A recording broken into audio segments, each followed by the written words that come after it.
नमस्कार किसान भाइयों, आज का हमारा टॉपिक है कि मूंगफली का बीज कौन सा बोएं और मूंगफली का बीजोपचार कौन सा काम में लें, यानी कौन सी कंपनी का हमें बीजोपचार काम में लेना चाहिए और कौन सी वैरायटी हमें अपने खेत में मूंगफली के लिए लगानी चाहिए। तो सबसे पहले हमें अगर मूंगफली का अधिक मुनाफा प्राप्त करना है तो उन्नत किस्म का चयन करना चाहिए कि बढ़िया वैरायटी बोओगे तो भी बढ़िया मुनाफा मिलता है। इसके अलावा सबसे पहले हमें खेत की तैयारी शुरू करनी चाहिए। तो खेत की तैयारी करते वक्त हमें यह बात ध्यान में रखनी है कि रबी सीजन के बाद में हमें खेत में गहरी जुताई करनी है। गहरी जुताई के लिए हमारा एक अलग सी वीडियो है यूट्यूब पे जिसमें गहरी जुताई के फ़ायदे हैं। हमें हमेशा रबी की क्रॉप काटने के बाद में, रबी की फसल जैसे गेहूँ है या सरसों है, इनको हार्वेस्टिंग के बाद में हमें तुरंत ही गहरी जुताई करनी चाहिए एमबी प्लाऊ से, ताकि हमारे खेत में जो हानिकारक कीट हैं उनका भी खात्मा हो जाए। इसके साथ में और हमें आगे जो ज़मीन वाले कीड़े हैं या फिर कीट हैं वो हमारी फसल को नुकसान नहीं पहुंचाएं। तो सबसे पहले हमें मूंगफली बुआई से पहले खेत तैयारी करनी है, जिसमें गहरी जुताई करने के बाद में एमबी प्लाऊ से। और जो किसान भाई एमबी प्लाऊ काम में नहीं लेता या फिर लेट हो गया है वो अपने खेत में डिस्क प्लाऊ भी काम में ले सकता है। उसके बाद में हमें अगर खेत में सारी भूमि है, अगर सारी मिट्टी है खेत की, तो हमें जिप्सम काम में लेना है। 2.5 क्विंटल प्रति हेक्टेयर के हिसाब से हमें खेत में जिप्सम मिलाना है। इसके बाद में हमें खेत में हल्की सिंचाई करने के बाद में उस पर सुहागा लगाना है।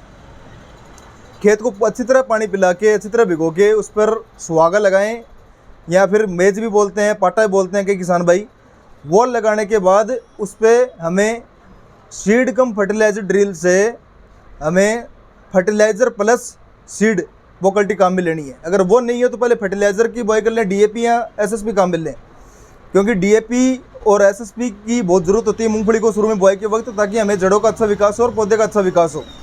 तो डीएपी और एसएसपी दोनों की ज़रूरत पड़ती है। सल्फर की मात्रा और कैल्शियम की मात्रा सुपर में अच्छी पाई जाती है, तो एसएसपी का पूरा नाम होता है सिंगल सुपर फास्फेट। तो 10 से 15 केजी सुपर या फिर 10 से 15 किलो डीएपी हमें अपने खेत में प्रति बीघा हिसाब से काम में लेनी है। जैसे कि प्रति हेक्टेयर तकरीबन 50 से 60 किलो अपने डीएपी काम में लेनी है और 50 से 60 किलो तकरीबन सुपर काम में लेनी है, यानी सिंगल सुपर फास्फेट अपने को काम में लेनी है। इसके साथ में अपन मूंगफली बुआई कर सकते हैं, दोनों को साथ में, जिसमें एक कल्टी जो अपनी कल्टी आती है उसमें एक तरफ फर्टिलाइज़र डलता है और एक तरफ सीड डलता है। ये करें। इसके साथ में अगर हम डीएपी और एसएसपी काम में लेते हैं तो इसके साथ में विलोवुड कंपनी का एक ब्रांड आता है, यानी ब्रांड जीआर नाम से दाना आता है, वो काम में लें 2.5 किलो प्रति बीघा के हिसाब से, यानी 10 किलो प्रति हेक्टेयर के हिसाब से, ताकि मिट्टी का पीएच भी लेवल में रहे और उसमें ह्यूमिक एसिड, फ्लोरिक एसिड इनकी अच्छी मात्रा पाई जाती है, ताकि हमारा अच्छा विकास, इस मूंगफली का अच्छा विकास हो और इसमें सभी पोषक तत्वों की मात्रा पाई जाती है। इसके बाद में बात करते हैं मूँगफली के बुआई के समय का। तो जो किसान भाई अगेती में बुआई करना चाहते हैं उनके लिए समय रहता है 15 मई से लेकर 15 जून तक।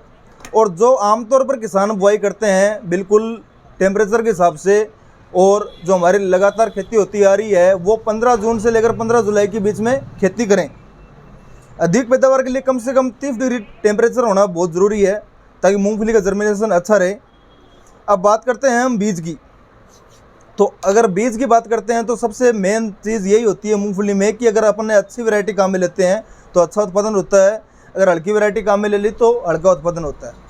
तो हम जानना चाहेंगे अपने मित्र वीरेंद्र जी चौधरी, जो एक राजस्थान एग्रो एजेंसी के मालिक हैं। इनकी दुकान नोखा तहसील बीकानेर ज़िले में है। तो वीरेंद्र जी, आप हमें यह बताइए कि आपने अपनी दुकान में मूंगफली का कौन सा बीज रख रखा है? सर, मैंने राजस्थान एग्रो एजेंसी में जो मेरी फर्म है, दुकान है, उसमें अपन ने 4 भुजा सीड का बीज है, जिसमें 10 नंबर है G10 के नाम से आता है।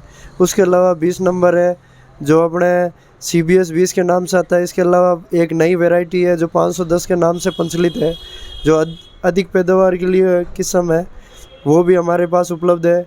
और इसके अलावा जो किसान मांगते हैं वो सारी वैरायटियाँ हम उपलब्ध करा के देते हैं किसानों को। तो वीरेंद्र जी, आप हमें बताइए कि 4 भुजा सीड्स के जो आपके पास हैं, CBS 10 नंबर वैरायटी है, CBS 20 नंबर वैरायटी है और RG 510 नंबर वैरायटी है। तो CBS 10 की बीज दर क्या होनी चाहिए? CBS 10 की लगभग यही है कि 50 से 55 किलो अपने पर बीघा के हिसाब से डलती है। 50 से 60 किलो डालें, यानी तकरीबन 2 क्विंटल प्रति हेक्टेयर के हिसाब से। और 20 नंबर की?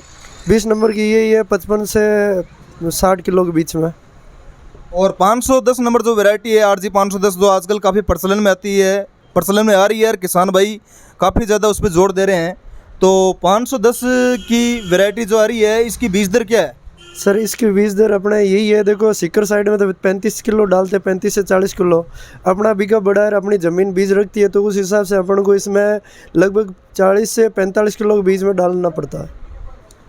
तो तकरीबन ये हो गया 40 किलो के हिसाब से 160 किलो प्रति हेक्टेयर के हिसाब से। इसके अलावा आपकी दुकान पर TG 37 वैरायटी भी है, M13 वैरायटी भी है, GG 10 वैरायटी भी है, GG 20 भी वैरायटी है, जो गुजरात से वैरायटी आई हुई हैं, ये हम काम में ले रहे हैं और काफ़ी किसान भाई ये जो बीज ले जा रहे हैं। तो आप हमें ये बताइए, जो हाइब्रिड वैरायटियाँ हैं 10 नंबर है, 20 नंबर है, 510 नंबर है, इनकी पैदावार यानी एवरेज क्या जाता है प्रति बीघा के हिसाब से? देखो सर 10 नंबर यही है कि का औसत एवरेज माने तो ये देखो 7.5 से 10 के बीच में होता है। 20 नंबर है वही 8 से 10 के बीच में होता है। 510 है उसका औसत एवरेज ये 10 से लेके 15 के बीच में है। ये मेन बीज डिपेंड नहीं करता, इसमें मेहनत किसान की होती है, इसके अलावा खुराक होती है और मौसम का सहयोग होता है। बिल्कुल बिल्कुल, अगर हम अच्छी खुराक देंगे, अच्छा पौधों को न्यूट्रिएंट देंगे, फंजीसाइड काम में लेंगे, इंसेक्टिसाइड काम में लेंगे, रोगों से बचाएंगे, कीटों से बचाएंगे, तभी हमें अच्छी पैदावार मिलती है। जी सर, इस बात के लिए सहमत है। जैसे अपन सही तरीके से अपन दवाई का प्रयोग करेंगे, मौसम साथ देगा तो अच्छी पैदावार होगी किसान के लिए। तो अब बात करते हैं हम बीजोपचार